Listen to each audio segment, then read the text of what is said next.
acá. Un segundo, por favor.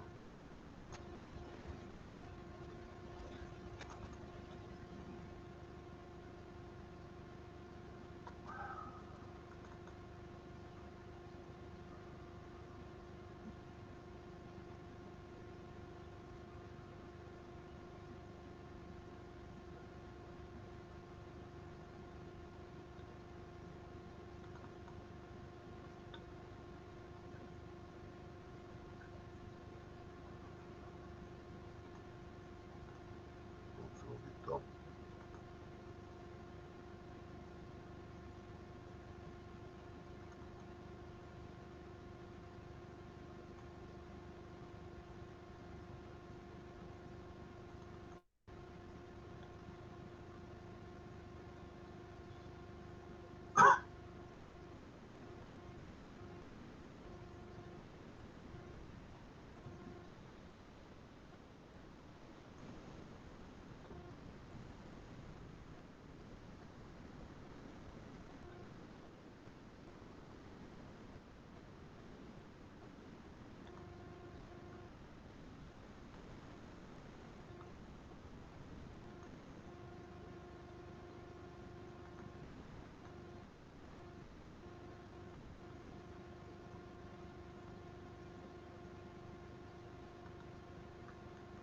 Voy.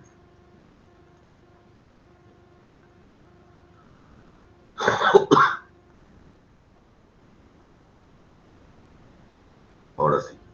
Araceli, ¿dónde nos quedamos?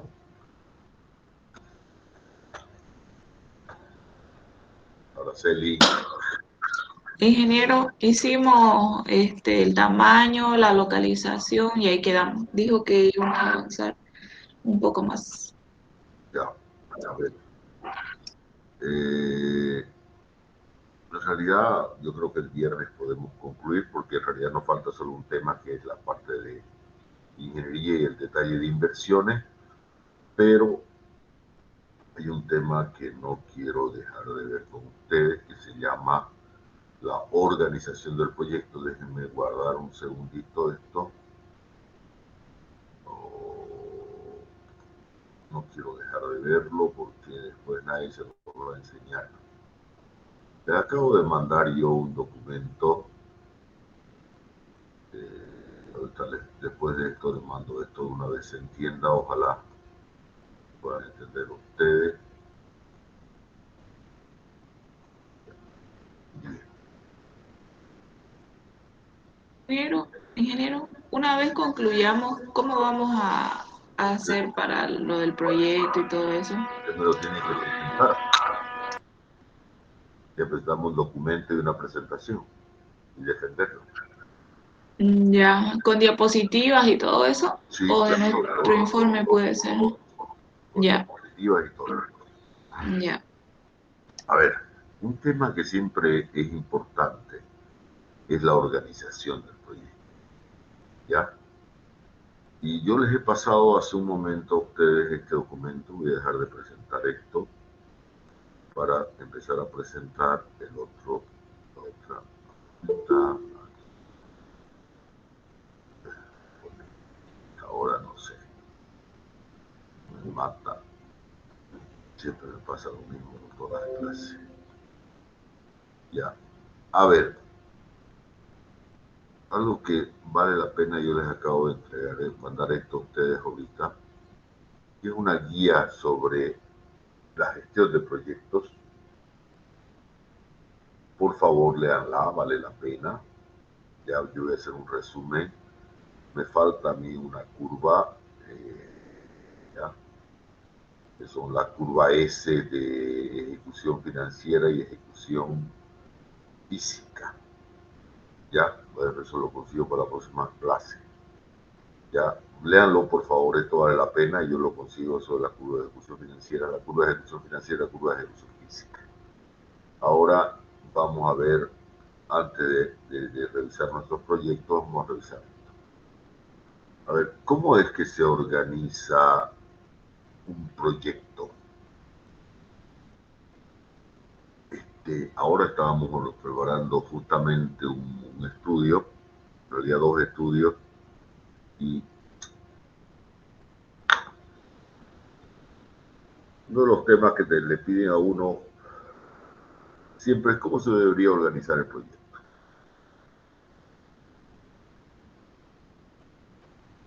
Lo primero es considerar que un proyecto tiene un conjunto de etapas.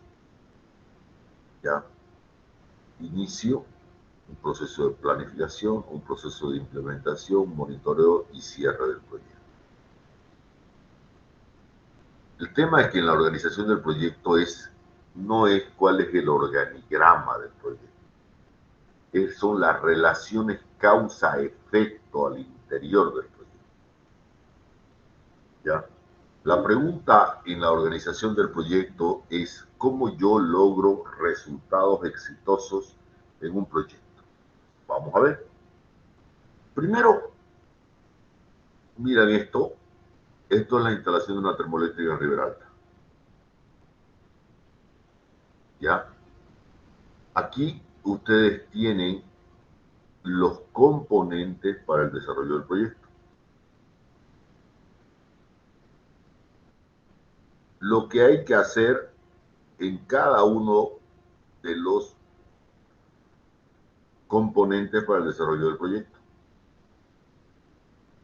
O sea, en palabras simples, estoy presentando una estructura jerárquica. Quiere llamarlo aquí, voy a cambiarle el diseño. Ya.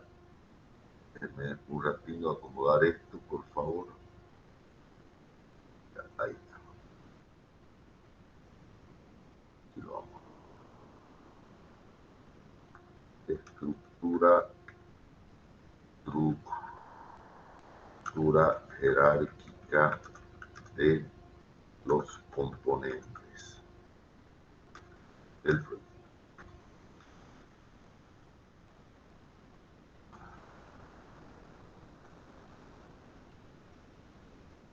¿Qué hace esto?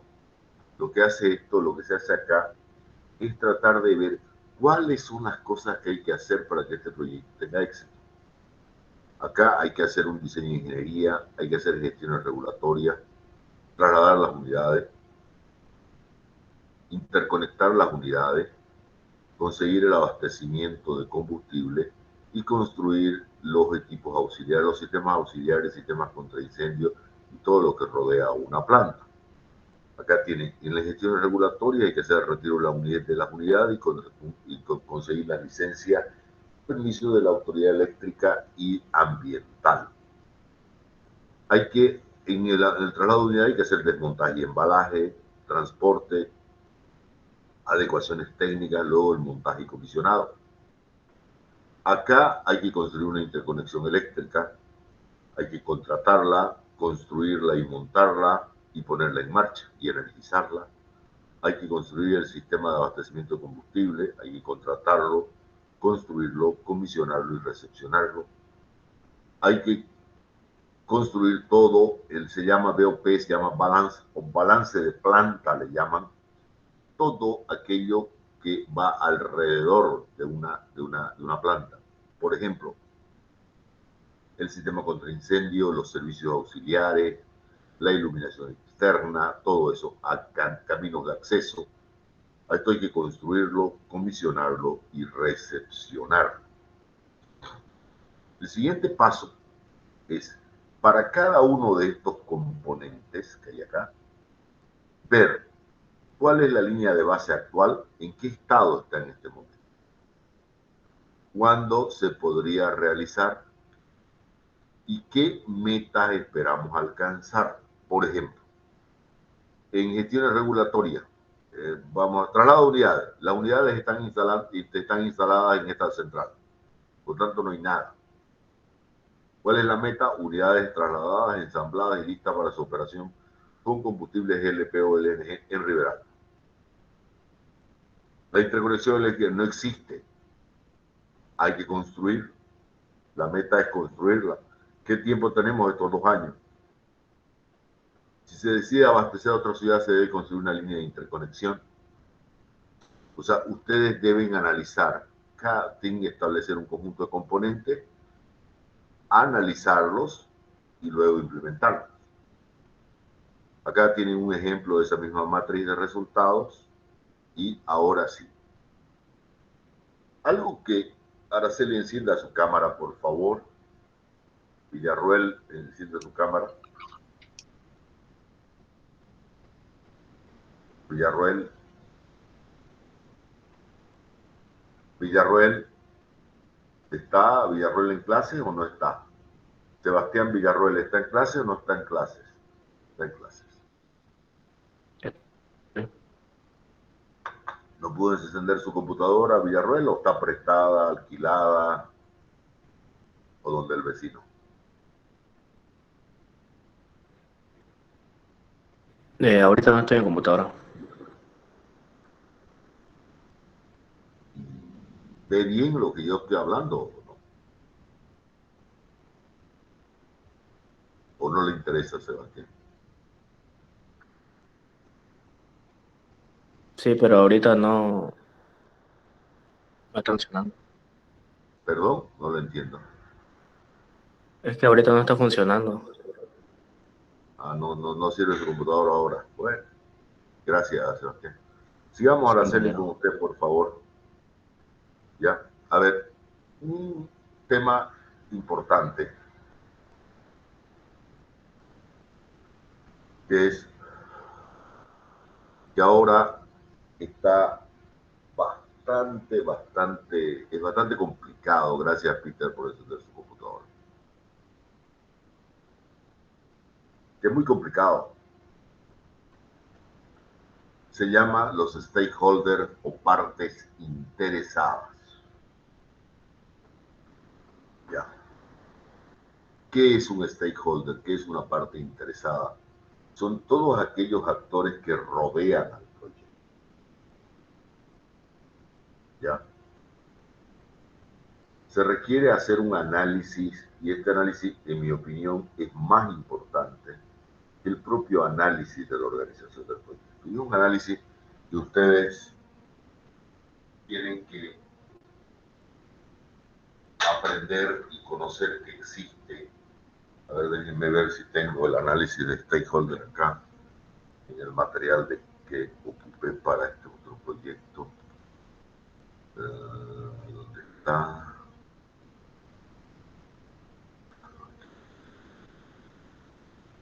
No.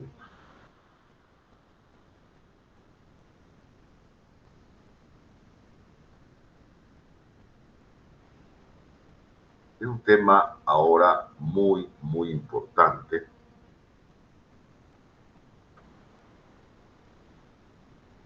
que es el análisis de stakeholder ahora, que realmente se transforma en un problema central. A ver.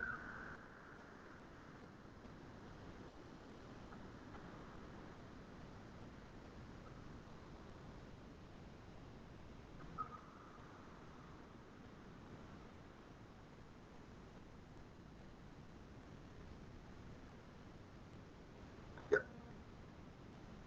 Araceli, ahora conseguir financiamiento es muy complicado, ¿no? O sea, en general, el dinero para, dado que los países no tienen mucho dinero, es muy complicado. Este es un concept note, una nota conceptual dirigida al Fondo Verde del Clima. Uno de los grandes financiadores de proyectos en el planeta es el Fondo Verde del Clima, por el tema de cambio climático y todo eso que a usted le interesa. ¿Lo ve? ¿Ya? El Fondo Verde del Clima exige que se presente, para presentar una solicitud de financiamiento, primero se presenta una nota conceptual. Y este es el formulario. Permítame un segundito, por favor.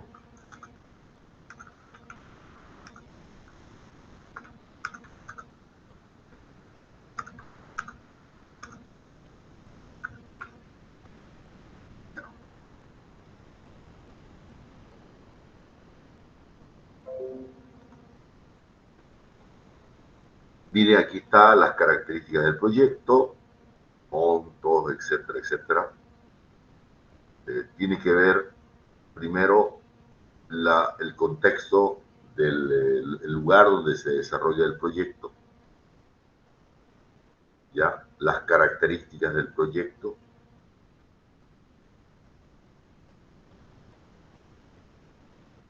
resultados esperados del proyecto, principales barreras para la implementación del proyecto.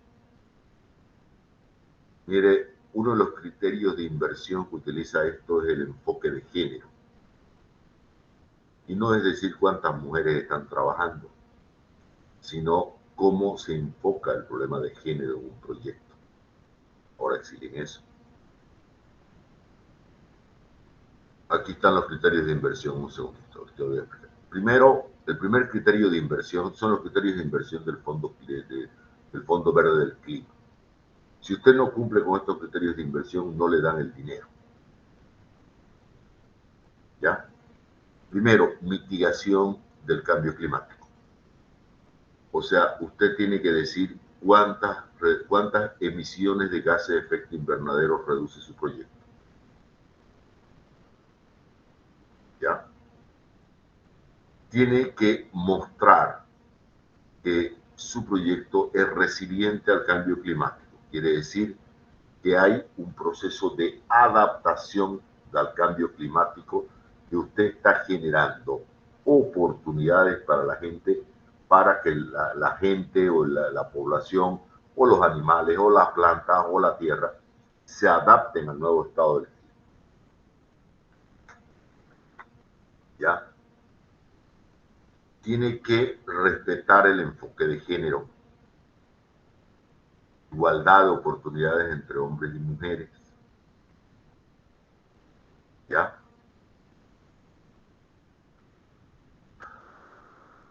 Tiene que mostrar que está en condiciones de generar conocimiento y aprendizaje.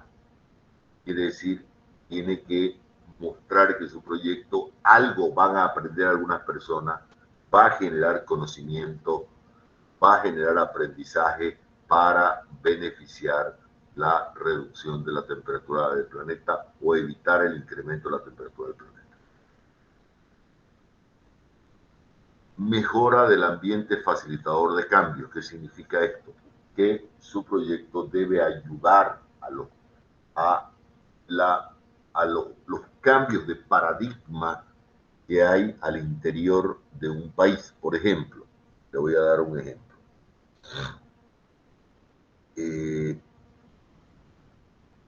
En Bolivia, yo puedo hablar de electricidad con mucho conocimiento de causa. El año 2000, el cambio de la matriz energética arranca el año 2014. Antes del 2014, hablar de energías alternativas era hablar de una cosa, de otro planeta en Bolivia. Primero, que no le creían. Segundo, le decían que nosotros los bolivianos, como somos bolitas, somos retrasados mentales per se. ¿No ves? Nacimos burros y, como decían algunos amigos, nacimos para sufrir. ¿No ves? Puede parecer una estupidez lo que estoy diciendo, pero en alguna medida ese criterio se imponía. Entonces era muy difícil hacer cambios de paradigma en todo esto. Pensar en que esto era posible era una locura. Y nos tocó desarrollar el proyecto Solar Cobija, un híbrido solar diésel. Todo el mundo hablaba de eso, pero nadie sabía cómo era. ¿Ya? Es como lo que está pasando en este momento con el hidrógeno, con la producción de hidrógeno. Todo el mundo habla de la producción de hidrógeno, pero nadie sabe qué hay que hacer. ¿Entiendes? Y todo el mundo tiene miedo a eso. Todo el mundo le tiene miedo al cambio.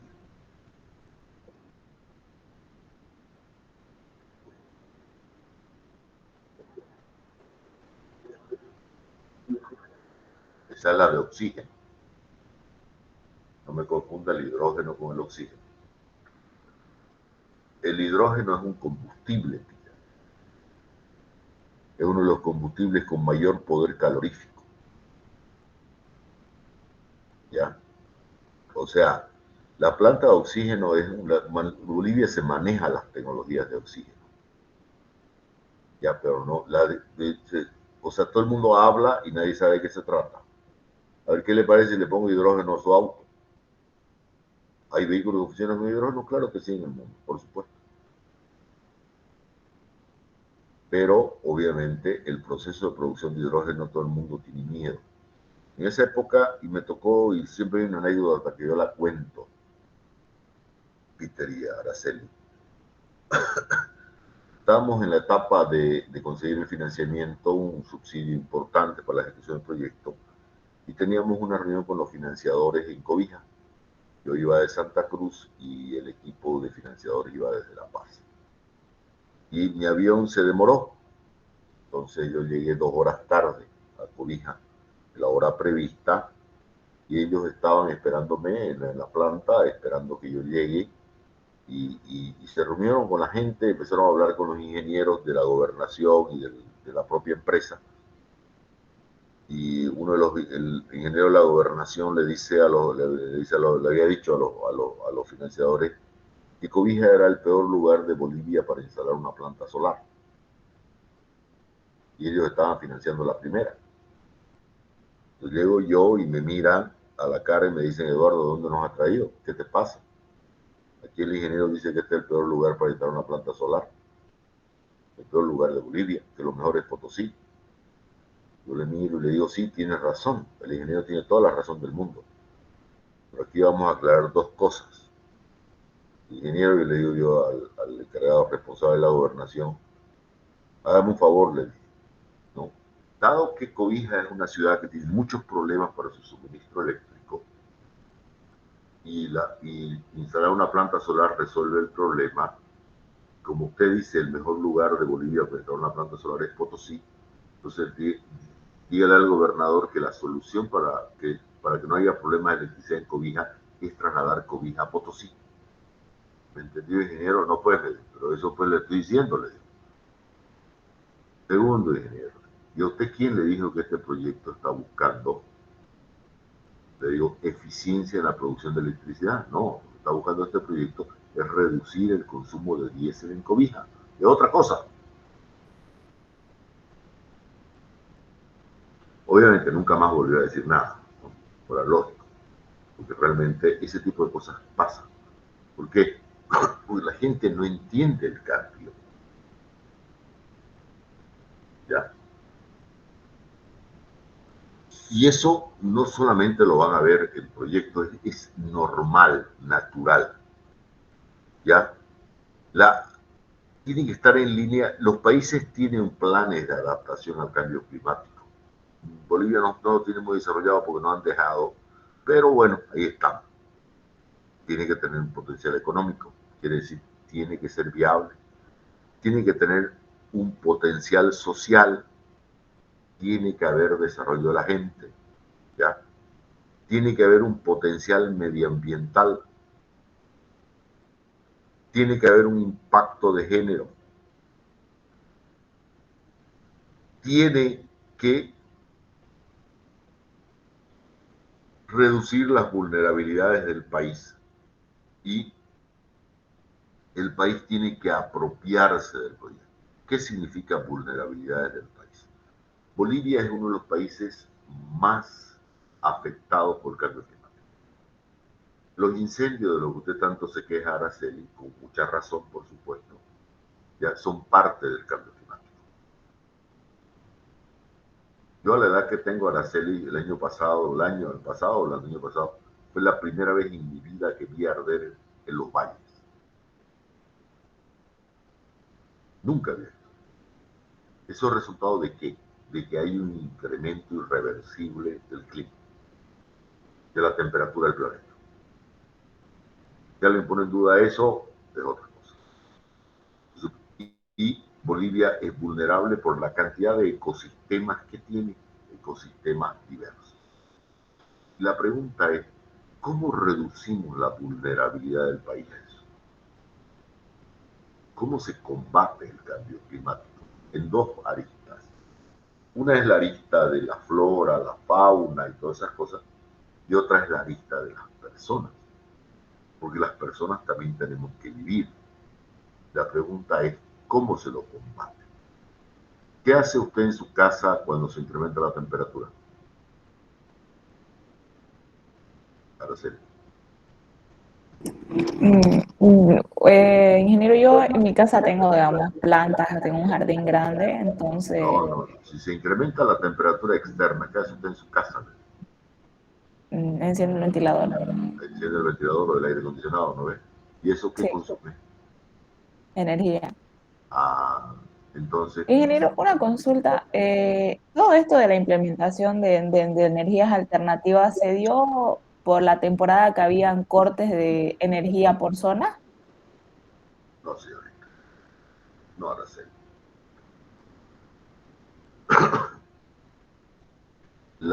El cambio, a ver, vamos por partes. La solución al problema del suministro eléctrico se genera vía la instalación de turbinas.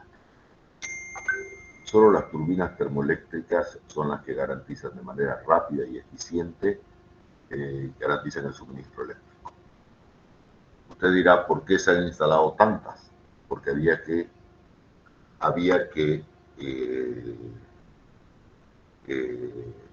a ver, me va a hacer entrar donde no debo hacer, ¿no?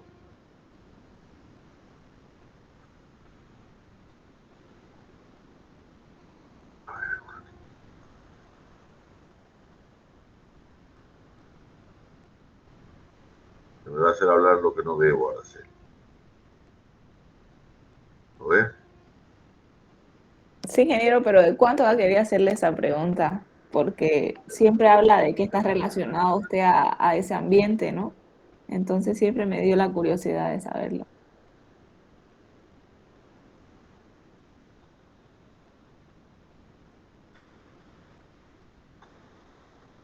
A ver,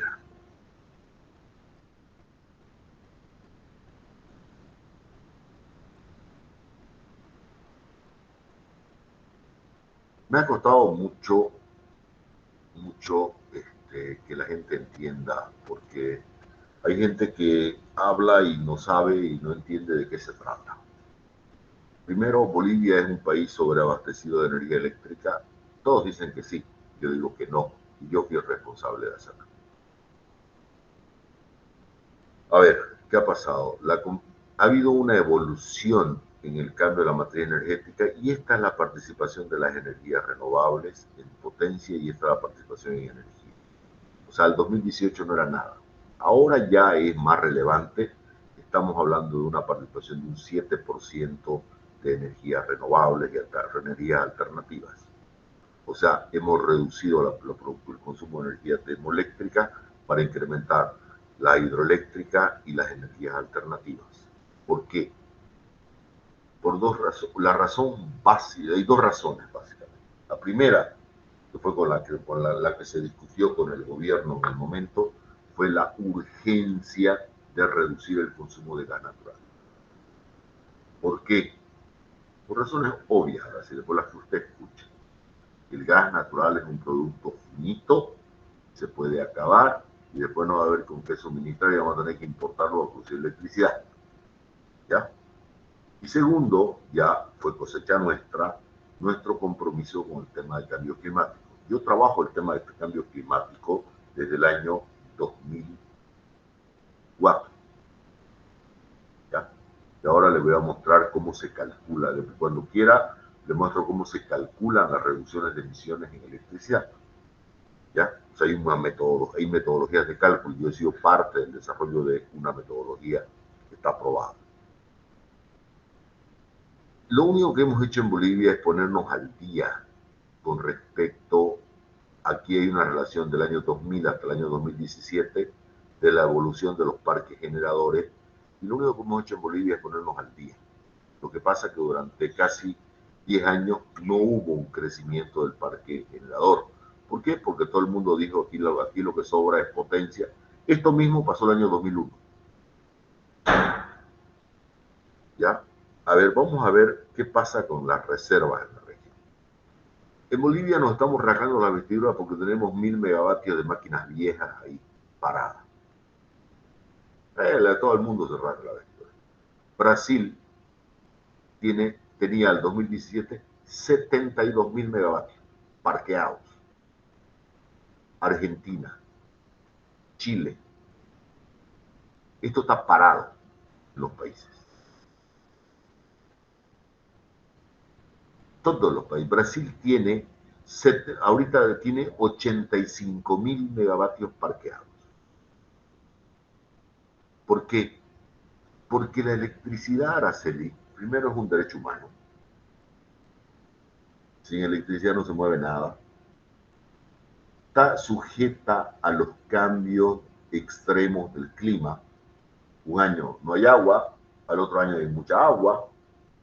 Un año hay más sol, el otro año menos sol. En un año más viento, el otro año menos viento. Entonces, estos extremos climáticos hacen que la provisión del suministro eléctrico renovable, que a usted tanto le gusta, a mí también y a todos, tenga una alta variabilidad.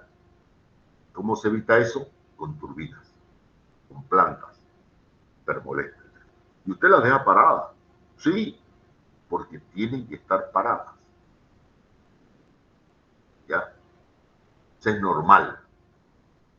Por suerte no dicen los opinólogos, no hablan mucho de esto, porque saben que cuando esta presentación se la hice para justamente los opinólogos, empezaron a hablar hace un año, hace casi 2 años, y lo que hice fue esta presentación. Mire, así está la composición de la matriz energética de los distintos países. No es que seamos los mejores, somos de lo peor. ¿Ya? Argentina tiene una matriz energética más renovable que la nuestra. ¿Me entiendes? No somos. Estamos en proceso, es otra cosa. ¿Ya? Aquí tiene la presencia de las energías renovables. Mire Brasil. Y mire Bolivia. Mire Argentina. Chile tiene previsto para el año 2030 que el 25% de su suministro sea solar.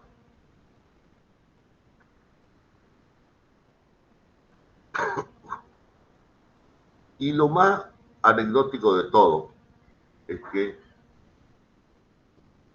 Brasil, y creo que esto fue a lo que lo desanimó a hablar, Brasil, a pesar de la reserva que tiene, todos los años sigue contratando más potencia.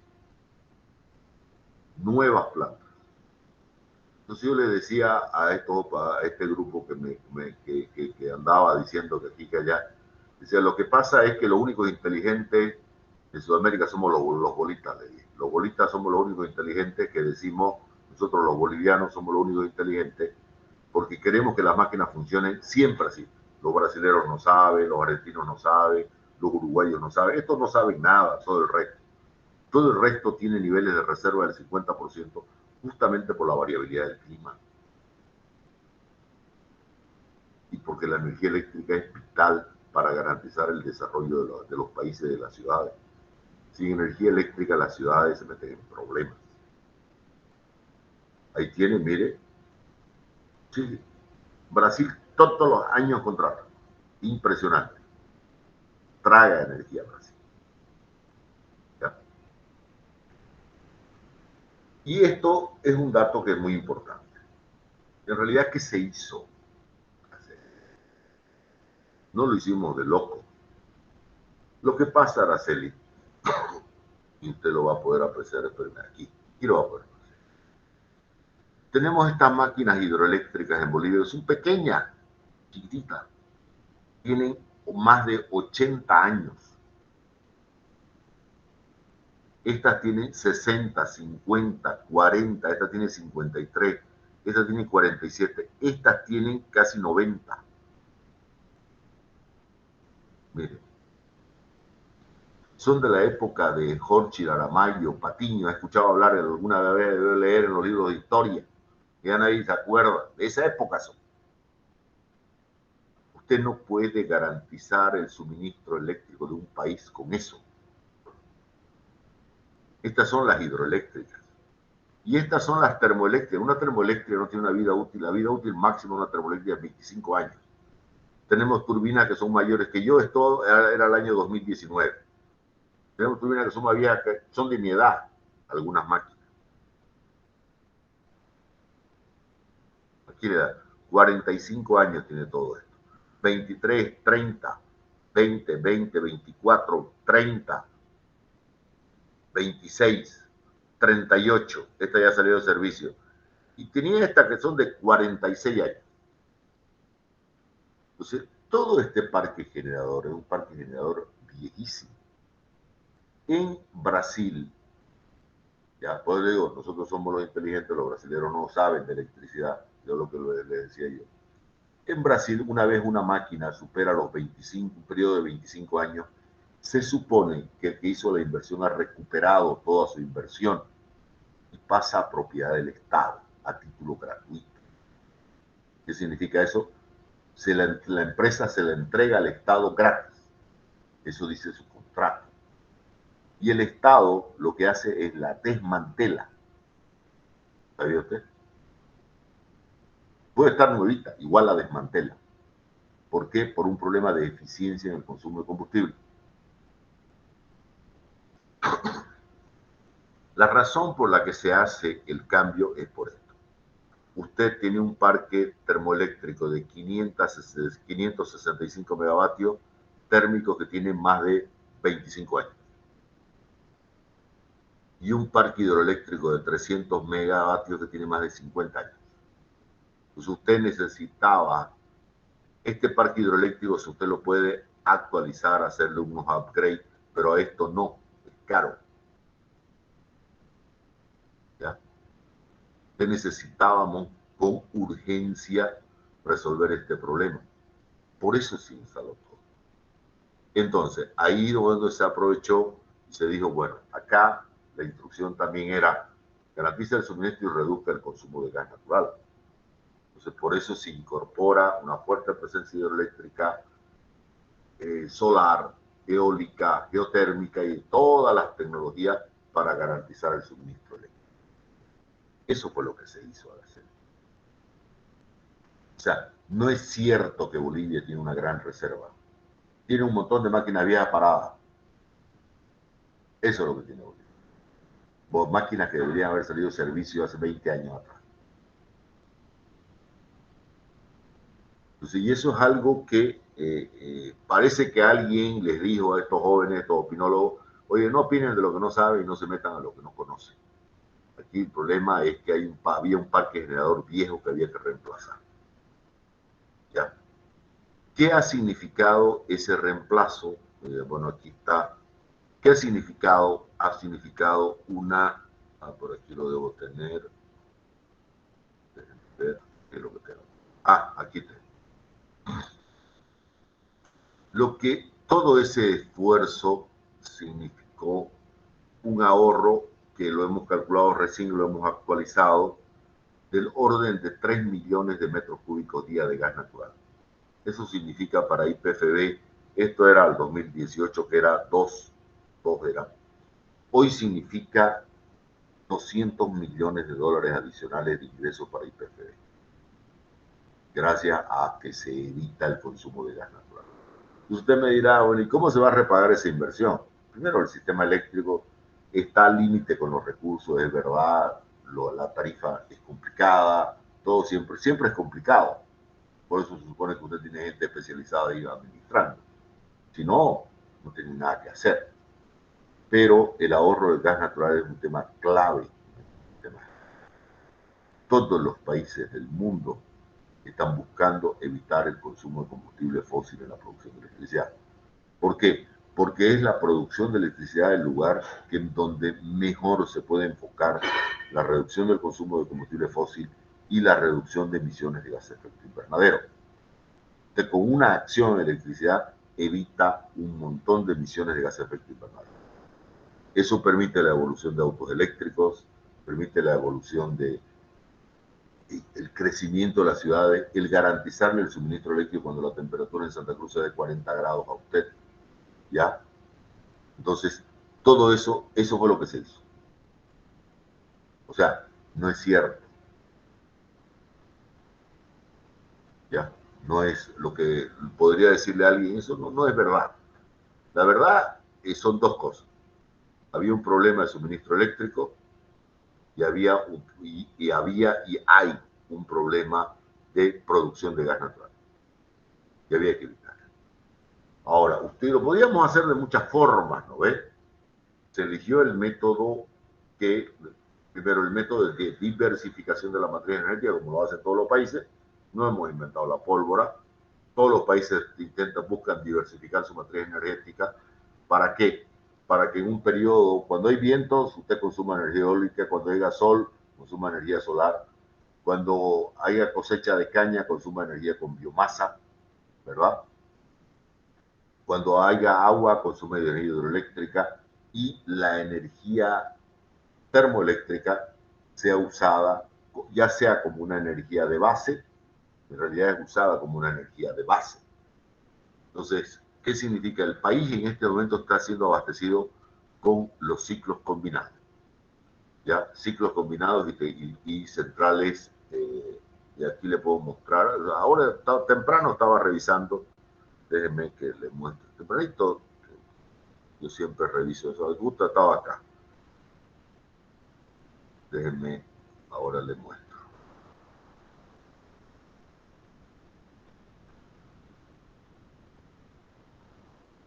Bien tempranito estaba revisando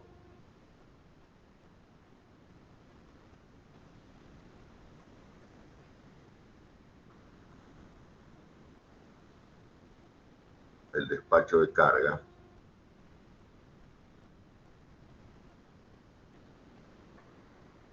Justamente el despacho de carga, este es el suministro eléctrico de Bolivia el día de hoy, ¿sí? Hoy martes 10 de agosto. Déjenme sacar un poquito más acá, ahí está. A esta línea es hidroeléctrica, eólica, solar y todo el resto es termoeléctrico, ¿no? Hay 7.000 hidroeléctricos, 191 eólicos, aquí hay un problema, hay 960 solar, que ya es más representativo, pero todavía hay 19.000 termoeléctricos. De los 27.780 que consumimos, casi 20.000 son termoeléctricos, a pesar de que, perdón, un poco menos porque tenemos las biomasas que están acá, que también ya han empezado a pesar, ya son importantes, ya tienen una presencia bastante relevante. Esto es Unagro, esto es Guavirá y esto es Hawái. ¿Entiendes? Vaya, hombre, te muestro ahora. Aquí está, mire. Unagro, Guavirá, Hawái. Si miramos eso acá, aquí tiene Unagro, Guavirá, Hawái. Y ya empiezan a ser relevantes. Ya empieza a tener una presencia en un momento en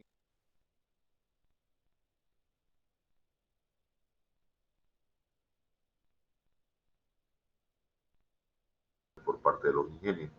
Obviamente la gente no sabe y no tiene por qué saberlo porque es muy complicado, pues no, es muy complicado. Siempre es preferible andar con un perfil bajo y no que después la gente se entere, ¿no? Entonces, siempre, bueno, por lo menos particularmente yo pienso así, ¿no? Bueno, los otros ya piensan de otra manera, pero bueno.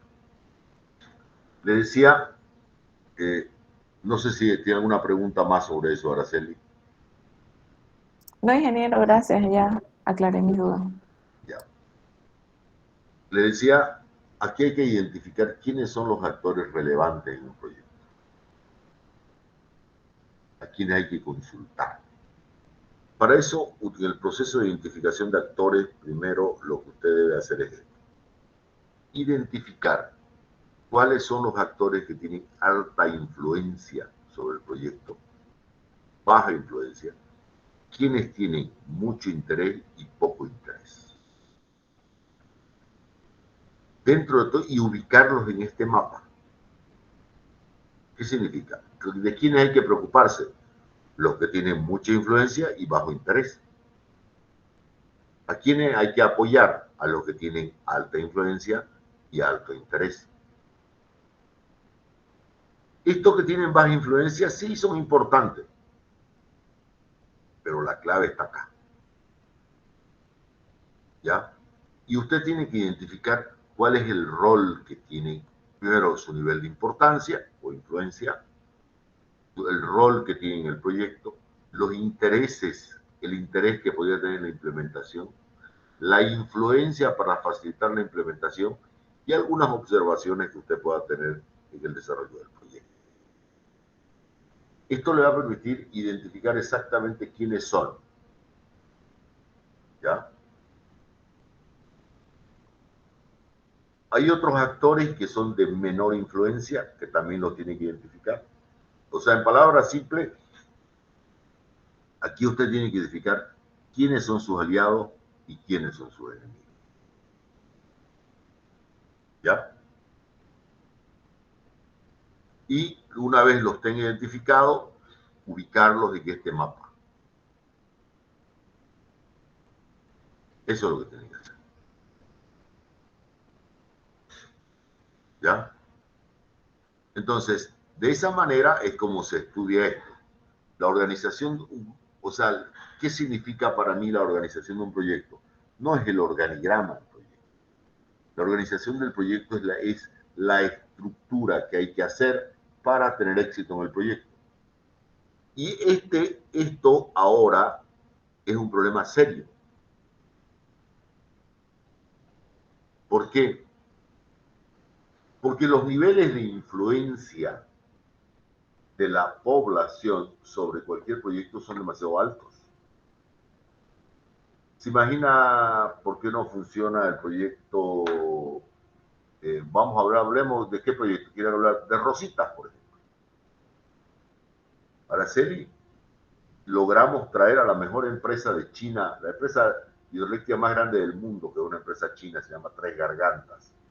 Con ellos se firmó un contrato. Luego, uno de los actores, una de las ONGs, planteó una, bueno, ya yo estaba fuera de ENDE, ya había pasado el periodo que me correspondía a mí, y al nuevo presidente le hicieron una acción popular y lo pararon el proyecto. Y listo. Entonces la posibilidad de que a partir del año 2035 tengamos agua, como la tenemos en este momento, obviamente la liquidaron. ¿Ya? Entonces el problema, y ahora se suma a esto, aunque va a parecer un absurdo, cuando se trata de asuntos públicos privados, se suma el análisis político, que no puede perderse de vista. Los grandes proyectos como el Mutum, todos estos proyectos de desarrollo regional, tienen un componente político importante. La lucha que hay en este momento entre la gobernación y el gobierno va a limitar la ejecución del proyecto. ¿Por qué?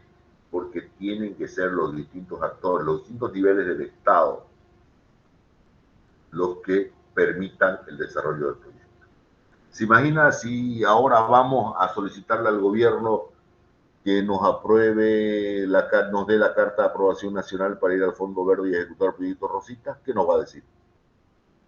Vamos a andar a pasear, ¿no ves? Porque la lucha política es compleja, muy complicada. Y viceversa del otro lado, ¿no ves? Y viceversa del otro lado. Entonces, ese es un análisis que en la vida real hay que hacerlo, que justamente cuando usted identifique actores relevantes, tienen que estar esos actores ahí. Tiene que estar su nivel de influencia y poder que tiene sobre el proyecto. Por ejemplo, en este proyecto, este actor es clave. No tiene interés en que se ejecuten los proyectos y su nivel de poder es alto.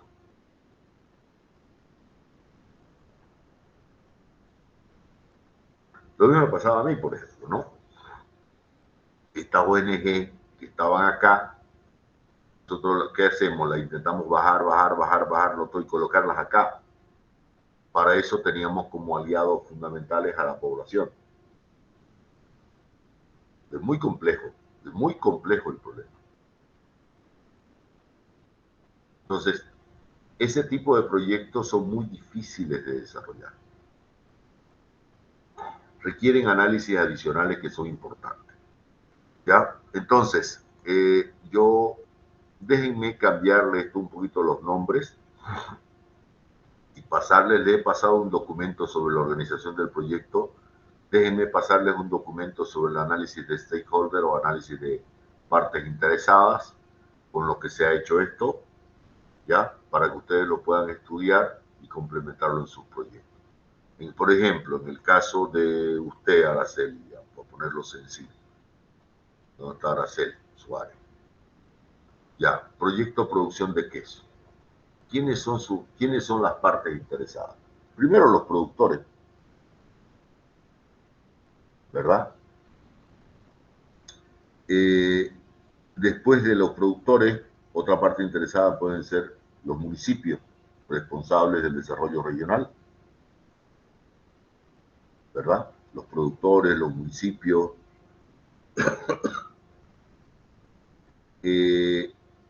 Los comerciantes, porque en la medida que se incrementa la producción de queso, los comerciantes tienen mayores oportunidades o los pueden ver como una competencia, ¿no?